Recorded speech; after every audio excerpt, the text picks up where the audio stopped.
সেই বাজারের অনেক ক্ষতির সম্মুখীন হয়েছে এই ব্রিজটি ভেঙে ফেলার কারণে। এই ব্রিজটা ভাঙ্গার কারণে এলাকাবাসীর দুর্ভোগের কোনো শেষ নাই। জনপ্রতি এই ফারের থেকে আমি ওই বার নিলে 5 টাকা, এই ফারের থেকে এই ফার আইলে 5 টাকা। 2023 সালে যখন আসমানিয়া বাজারে একটি বরাদ্দ আসে একটি ব্রিজের জন্য, আমাদের এই ব্রিজটাতে একটি ব্রিজ ছিল, স্টিলের ব্রিজ। এই ব্রিজটা থাকাতে তখন আমাদের আসমানিয়া বাজারে তিতাস উপজেলার ভিতরে দুইটা যদি বড় বাজার থাকে, তার মধ্যে হচ্ছে আসমানিয়া বাজার একটি বৃহৎ বাজার। সেই বাজারের অনেক ক্ষতির সম্মুখীন হয়েছে এই ব্রিজটি ভেঙে ফেলার কারণে।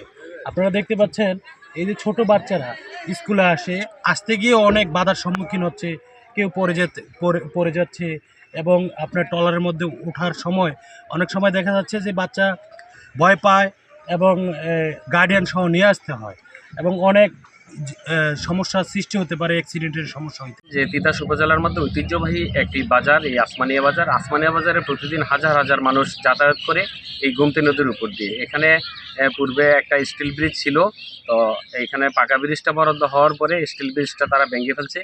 যে এই ব্রিজটা ভাঙ্গার কারণে এলাকাবাসীর দুর্ভোগের কোনো শেষ নাই।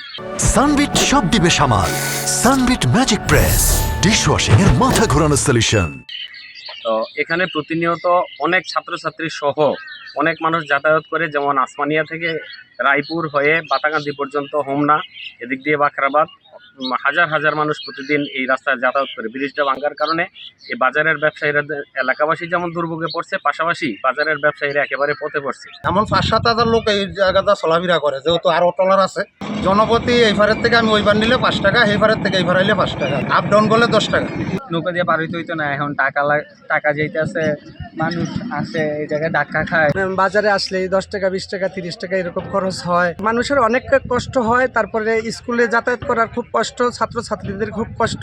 সারা বাংলাদেশে নতুন করে যে কটা ব্রিজ হয়, ব্রিজ ভাঙা ব্রিজ করার কোনো নিয়ম আমরা বাংলাদেশে কোথাও দেখি নাই। এখানে আমাদের যাতায়াতের জন্য একটি সুন্দর একটি ব্রিজ ছিল স্টিলের, ওই ব্রিজটি ভেঙে আমাদের জন্য নতুন একটা ব্রিজ করা হচ্ছে। ব্রিজটি ভেঙে ফেলার কারণে আমাদের 30-35 হাজার মানুষের যাতায়াতের ব্যাঘাত ঘটছে। সাকু আছিল, সাকু তেমন যাওয়ান গেছে, সাকু ভাঙ্গে লিছে, রাইতে 10টা বাজে যাওয়ান যায়। আমরা মাদ্রাসায় যাই, মাদ্রাসাতে আসতে সংখ্যা 10 টাকা খরচ হয়। আমরা তো সপ্তাহে আসি, এই ব্রিজ অনেক দিন যাবৎ ভাঙ্গাই। মানে ব্রিজ যে সময় ছিল, এই সময় মনে করেন যে লক্ষ লক্ষ মানুষ আসা যাওয়া করতো। কমসে কম 50-60টা সিলিন্ডার ছিল, বাটাগান্ধি, হোমনা, চতুর্দিকের থেকে লোক আসতো। যেমন ব্রিজ ভাঙার পরে কদম তুলে অর্ধেক লোক জায়গায়, এখন মাসিমপুর, বাটাগান্ধি এবং রাপুর। তার কারণ হলো কি, মানুষ আইতে বেসে আয়া ফোটা ভিড়া লড়ন লাগে, এটা গরম লাগে, এটা গরম লাগে। যাতায়াত একটা মহিলা আইতে পারে না, অসুস্থ একটা মহিলা হলে অন্য দিক দিয়ে ঘুরা জায়গা।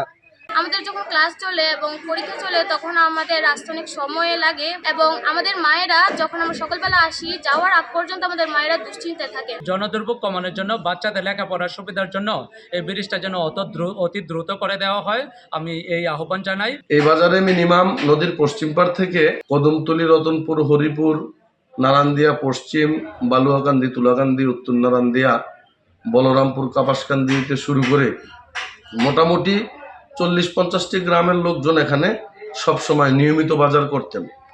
কিন্তু আমরা এই ব্রিজটা ভাঙার পরে এখন দেখছি ওদের সাথে এখন আর আমাদের তেমন একটা দেখা হয় না, যোগাযোগ হয় না।